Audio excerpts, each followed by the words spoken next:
Un livre, des pages qui se tournent, deux personnages principaux, une flèche de Cupidon et enfin la naissance d'une idylle. Voilà à quoi semble se résumer le genre littéraire de la romance. Dans la réalité, il se révèle pourtant moins sommaire que cela, tel qu'est venu le démontrer Agnès Cobé dans sa conférence « La romance, ce n'est pas du Kafka ». La plupart des gens ne savent pas exactement ce que recouvre ce terme, donc déjà ignorent qu'il y a une littérature de genre qui s'appelle la romance. Bon, tout le monde connaît le policier, tout le monde connaît le thriller, tout le monde connaît la science-fiction. Si on interroge quelqu'un, même qui n'est pas lecteur de policier, il sait de quoi il retourne.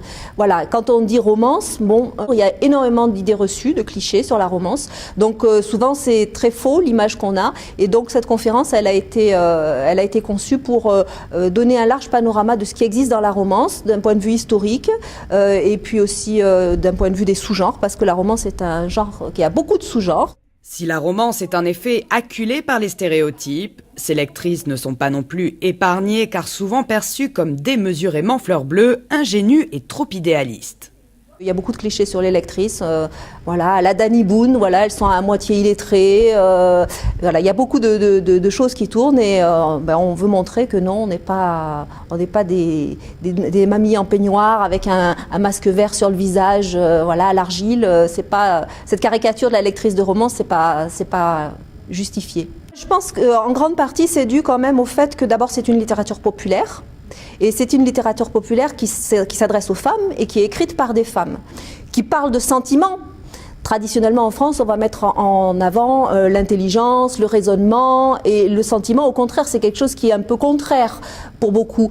Si on se laisse aller à être sentimental, voilà, du coup on n'est plus dans la raison et donc on est bête. Et donc il y a ce cliché-là de dire si on aime ce qui est sentimental, forcément on est un peu bébête, quoi. Voilà. Il n'empêche que le genre littéraire de la romance compte un grand nombre de convaincus. En atteste le site lesromantiques.com créé par Agnès Cobé dans les années 2000.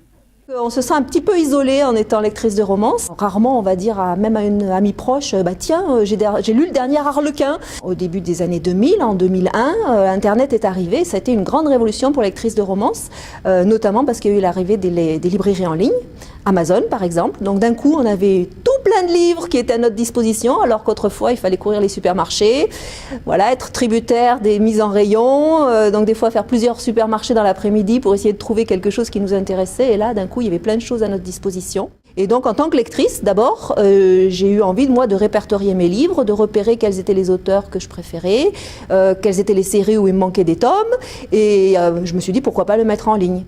Lesromantiques.com est aujourd'hui une base de données conséquente qui compile 30 000 ouvrages de 3 000 auteurs, édite un webzine mensuel et possède une large communauté de lectrices.